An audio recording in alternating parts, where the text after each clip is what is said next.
There's certainly been a lot of talk in the last couple of days, especially around the intervention in the US dollar yen by the Bank of Japan, as well as the US Treasury, a coordinated effort.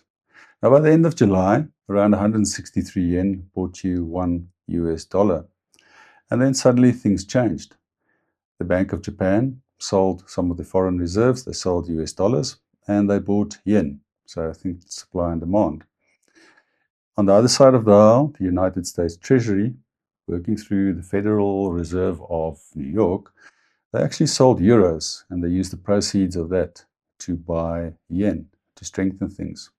And I think this intervention itself must tell you that things were in the background starting to get out of hand because there's a very strong interaction between the United States and Japan, where Japan is basically, in a way, a bank of free money for the United States.